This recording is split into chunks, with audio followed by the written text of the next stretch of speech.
How's it going? Welcome to Garaging, Quarantine Edition. I'm not showing my face because I haven't had a shower in 2 days because a hot water heater went out. But this thing's only 8 years old, and it's still in really good condition, so I don't think it needs to be replaced. I think we got a lot more life. So today what we're doing, skipped a couple steps. You gotta take these plates off. It's 2 screws. You should be able to figure that out. Also, you want to disconnect your cable. See, mine luckily was wired with a 220 plug right there, so I can just disconnect mine right at the source, which is pretty convenient. Most people are gonna have to go over to the breaker box and make sure you hit the breaker for your water heater. What you have is you have an upper thermostat and a heating element, and then a lower thermostat and a second heating element. You want to take a picture of all this before you take any of it apart, because you want to take note of the wires and how they're plugged. You want to make sure you put the wires right into the new one where it goes. Before you do anything is open up a hot water valve. I've got my garage sink here, which gets hot water instantly. You want to close off your main water valve, and then you want to hook up a garden hose to the bottom. And I was running it into here, but because it's trying to go up, it wasn't having enough pressure, so I'm actually running it all the way outside, and we are draining. And you can see I still got a steady trickle. Give it about 10 minutes to empty out the full tank. It's gonna take a while. Do what you gotta do. If you need to drain it into a bucket, you wanna make sure you're at least level or going down. It has a hard time getting the pressure to drain when it has to go up, which is why I took the hose out of the sink and ran it out my side door. We're gonna let that drain for a bit, and after that's done, I'll come back. I'll show you this kit. This was $27. You think you need to replace it, you may just be able to get away with doing the heating elements and the thermostats. And then I just got this just so I'd have it. You could use a wrench, you could use whatever. This just makes it easy to get in there. That is for these 1.5-inch sockets. One thing I want to add is if you're draining this and you're getting no pressure, like you're getting nothing, like you've loosened it, and your valve may look a little different. It may have a 2-prong one where you got to unscrew a little valve and that'll open it up. Regardless, you're going to have a drain valve on the bottom that's going to connect to a regular, typical garden hose. And if you're not getting any pressure, what you're going to want to do is get, if you have an extra hose for your washing machine, this is an extra one, or you can just use the one right there. You just have to disconnect it from the back of the washing machine. And what you're going to do is, into your cold water, you're going to turn your water valve off. You're going to disconnect it, and you're going to take that end and connect it to the other end of the hose. So then you're going to turn that on, and it's going to back pressure the water. And when I did that the first time, there was like tons of sediment built up on the bottom, and it just like boom, boom, boom, like blew it all out. You could hear it explode, and then instantly you turn the water back off, unhook everything, and then you open it up, and then the water just came gushing out. No problems draining. You definitely want to make sure this thing drains, because if you go to unscrew that heating element, it's not drained, you are going to be in for a wet adventure. So the tank is all drained now. I took some of the wires apart. You want to make sure that you keep the wires, because some of them go from one unit to the next, so they're not internally attached. So hang on to that. Take note of how everything was. You have these retention clips right here. You're going to want to push down on them. Well, I can't do it with one hand. And then this, I got this wrench. This basically goes right on top of it, and it's got holes. You just loop a screwdriver through it. I'm gonna take that stuff apart now. Can't really show you because I need my hands.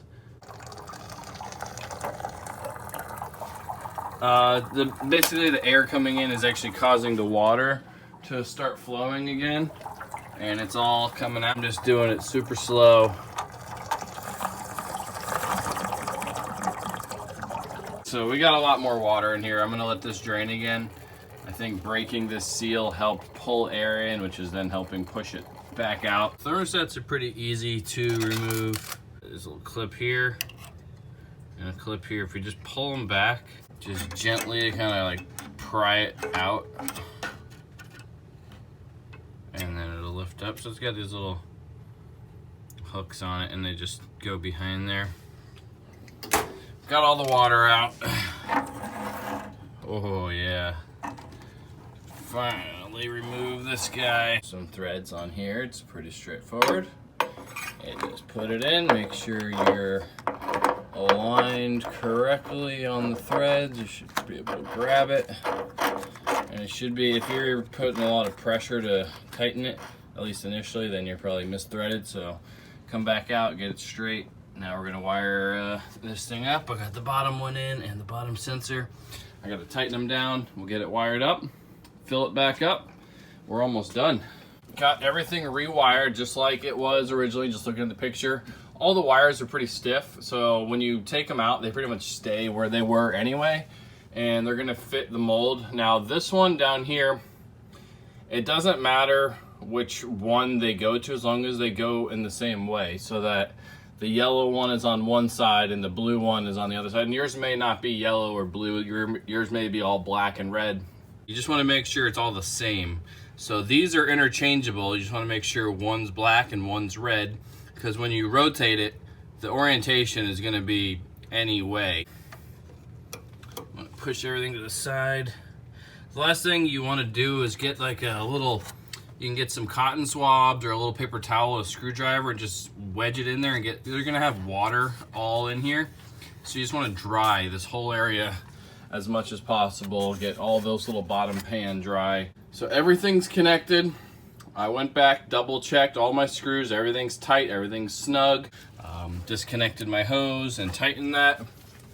So I am going to, even though I have a separate 220 plug, I am gonna switch my breaker off. I'll turn my water back on, I'll keep a hot water valve running, turn my water back on, let it fill up, and then once it's all full, that's when I'm going to flip the breaker, and then hopefully in about an hour or two I will have hot water. Now that we're ready to put everything back together, hopefully you kept these little shields. That'll go on the top, there's just a little hook, and put it inside. The other thing I haven't mentioned yet is this is your temperature control. Typically 120, 125 is where most people want it. Past that, you know, older people, people with sensitive skin, children, they can be burned by the water when it's on all the way hot. So, you know, that's obviously a preference thing. These are set slightly below 125 on both of them. So sometimes your hot water heater will have like insulation as like a flap. It'll actually be built in, and you just peel it up. You can put a little piece of tape across the top to hold it. And other times it just has these little squares that you just stuff right back in. All right, there we go. We're ready to put the covers back on. I flipped the breaker off and I got the plates back on. I am going to plug this in. I'm going to open the water. You want to keep a hot water open because there's going to be air that as it fills up, that air is going to need to escape. So you want to open that, otherwise you're going to create an air pressure inside the plumbing. So that's why you want to keep that open. That's going to happen for a few minutes until this thing fills up. So let it run. I'll cut in a second when the water comes back. So I don't know if you can tell, but actually there's a whole bunch of sediment coming out of this water because it's flushing for the first time, all fresh and clean. Once it comes in like this, you gotta let it keep running. It's even worth doing. Oh gosh, why am I showing you my kitchen? No hot water means no dishes get done. So we're gonna let this run hot also. Just multiple faucets in the house just to make sure all the pipes get pushed out of air. Hey pizza girl. So the water tank's full, the air is out. It is time for the moment of truth. So, electric on. It's all plugged in. I don't hear anything weird. So that's good. Those will heat up hopefully in about an hour. We'll check. So anyway, what caused all of this to happen in the first place? About a week ago, we noticed our hot water, we're giving the kids a bath, was turning like pea yellow, which was weird. Looked it up. A lot of people said it's just like sediment in the tank. It needs to be flushed, yada, yada, yada. So I did that. I did a flush on it. Had to do the back pressure to blow it all out.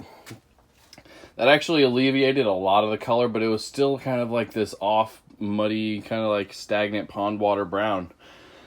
And then all of a sudden, right after that, the water just started coming in like scalding hot, like boiling hot. And I actually came out here and I could hear the thing boiling inside the tank. So the thermostats had failed. The heating element was uncontrolled. It was basically boiling the tank. The water was coming out so hot, like you could literally cook pasta with it right out of the tap. Boiling hot. So I came in, I disconnected everything. That was like 2 days ago, and now I got these parts. We were going to consider replacing the whole tank, but I think this kit will do the trick. We'll find out. I don't know yet. It seemed like when the thermostat fails, the problem that sucks is that you don't know which one it is. Luckily, that kit comes with the upper, the lower, and the 2 coils, and then another $6 for this, which I don't know any other use for this other than for this, but whatever. Then you have it. It made it a lot easier than trying to do it with a regular adjustable wrench. So that's kind of what spawned everything. I really didn't want to have to redo all the plumbing. So we'll try this kit, and if it doesn't work, then it only cost me 2 hours of my time and $27. And then, you know, potentially save me $500-600 to get a new tank. That's what we did. If you got a similar issue, it's not that hard. Basic tools, a screwdriver, some pizza. That's some sanitary pizza right there. That's how we do it right here. A little flashlight, screwdriver, rags, lots of shit rags. And yeah, show you that one more time. Yeah. That definitely needed to go. So, hope you guys found this useful. I don't know if I solved it yet. I'm making my outro before I even am done with the video. Here we are some time later, and I thought it was going to take like an hour or two to heat up. This thing literally heated up in 10 minutes. So when this comes on, because the hot water heater is only 4 feet away, this comes out instantly hot, but it's not like, it's definitely hot. But you can keep your hand in it. This one gets the hottest in the house because I think it's just a direct line, whereas most sinks, it ends up being a little bit of cold and a little bit of hot coming in together. So the kitchen sink does not get as hot because it can't go all the way over on the valve just because there's a wall here. So it gets hot enough though. This is actually perfect temperature to wash dishes in. So I guess I can get to work over here. Successful day. What do you say, right, Cadence? We got bath time again. Yeah. If you found this video helpful, useful, you know, give me a thumbs up, like, comment, subscribe, all of that. Well, I don't expect you to subscribe. I'm pretty sure this is my first video.